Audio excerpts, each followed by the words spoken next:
Hey everybody. This is Russ Layton, and we've got Ryan Hoffman on the other line here. Thanks for joining me today, Ryan. Hey Russ, thanks for having me, man. Good to see you. Absolutely, you too. You working from home now? Luckily I've got a killer office set up, and as long as I barricade the door so my kids don't barge in, I'm good. Good, good. Well, it sounds like you're joining the rest of America doing just about the same for the most part.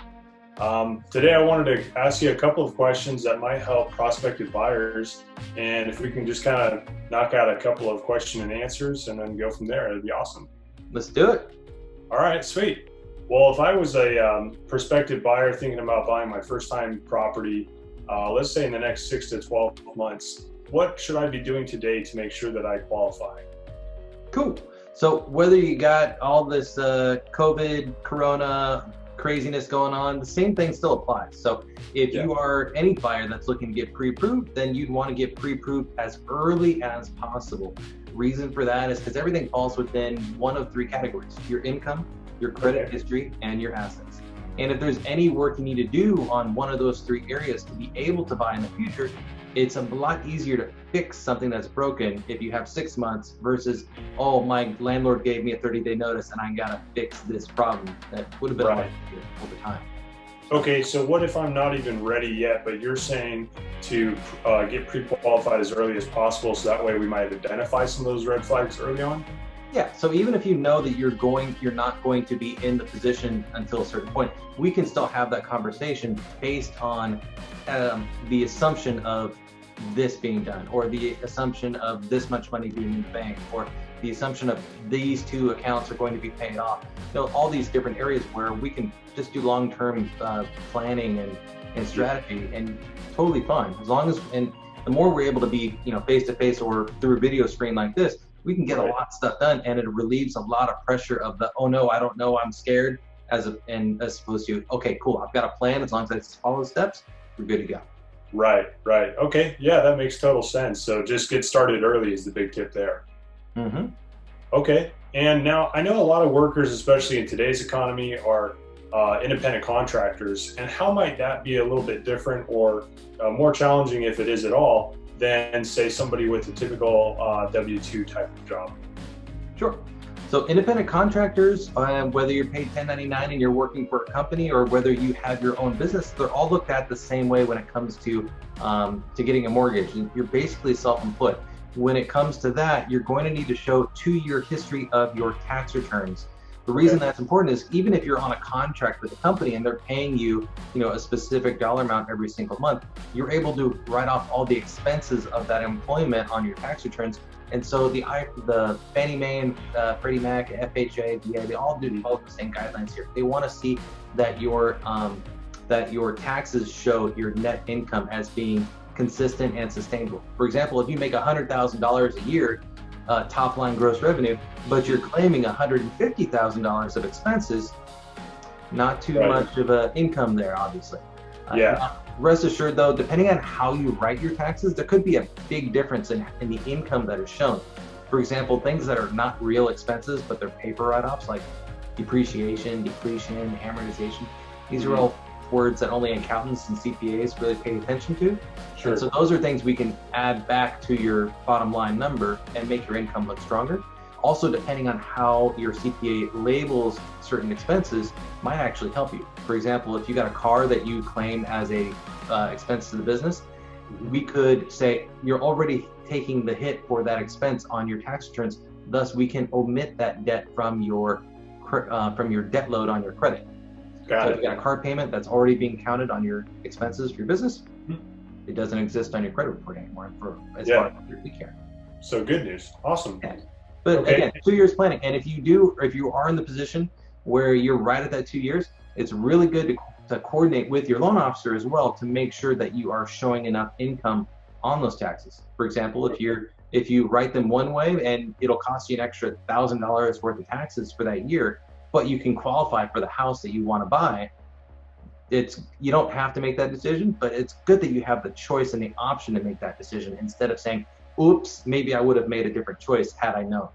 Yeah. So with it being even tax season now, although we have an extension this year, it might be even a good idea if somebody is thinking about buying in the next 6 to 12 months, just to run it by you if they feel like they might have some questions. Obviously, you're not a CPA or an accountant, but in terms of lending, if they are thinking about buying, that might be a good idea.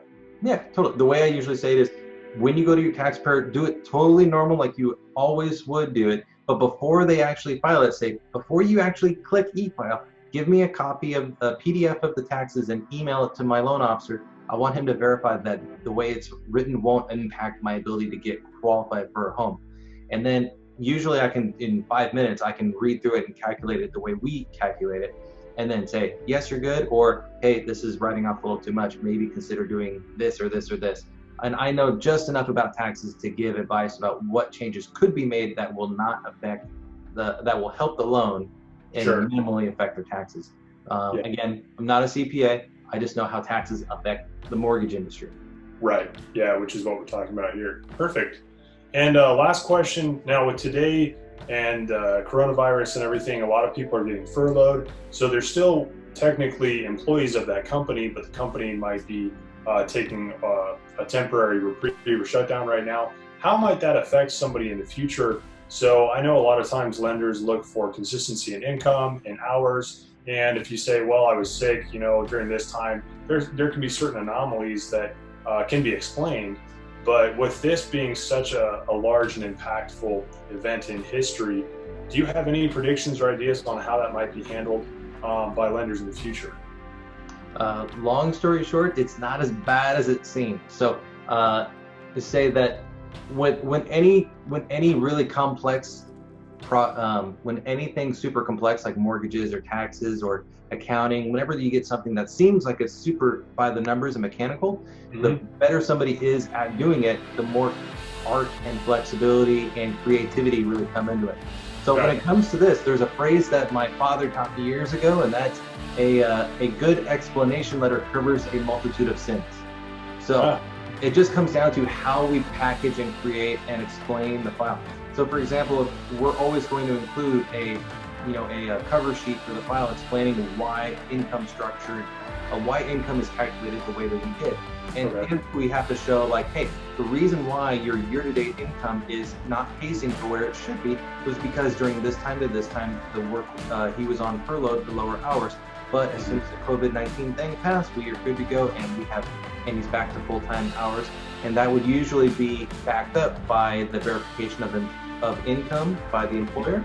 And then if it wasn't, we would specifically ask for that to be notated on that handwritten verification. That's all stuff that we do all the time. So yeah, that usually comes up a lot when we have clients who've just had babies, when they've gone on maternity leave, paternity leave. They're all normal things. So not anything to be scared about.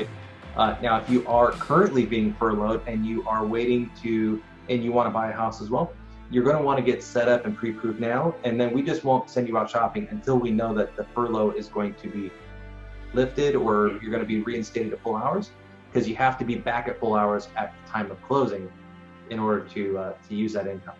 Which would make sense. So just all the more reason to use a qualified lender who's going to go through those steps and understands how to explain some of the various complexities in income. Exactly, and know that you're working with a good realtor like my buddy Russ here, who can explain and make it clear why you need to be working with a good lender. Plenty of agents will go out there and tell you, just shop around, find the lowest bidder, find the lowest rate you can, not really warning you about all the dangers and how your deal could fall apart, how your appraisal could come in low, how you could have issues closing and losing your deposit. Like all these things come up. A good realtor can see all the landmines out there and can teach you how to sidestep them all, instead of saying, ooh, here, you take that, I'll let you figure that part out, that way I'm not liable. Absolutely.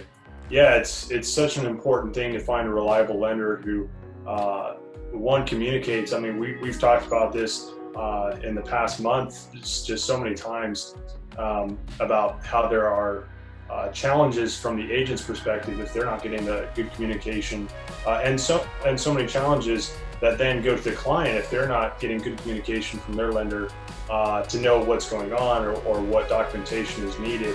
And so then that causes delays in the transaction, and ultimately it can potentially fall apart if that's the case. So working with a good lender, I think every agent in the United States would say that is such an important thing, and the buyer may not understand that going into it, but if you can understand that from the onset and get hooked up with somebody who's capable and qualified on the lending side, it's going to make that escrow go so much smoother for the buyer and for the seller and for the agent as well. So it's just a win-win-win for everybody.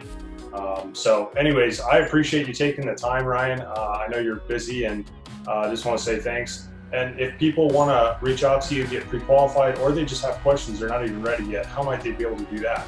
Sure. Well, I'm sure you're going to put all my contact info in the description, but my direct cell phone number is area code 951-312-8650. Give me a call, shoot me a text message. I'm happy to help. I do loans anywhere in California or Arizona. Awesome. Good to know. Well, thank you so much, Ryan. I appreciate the time, and stay safe. You as well. All right. Yeah. Take care.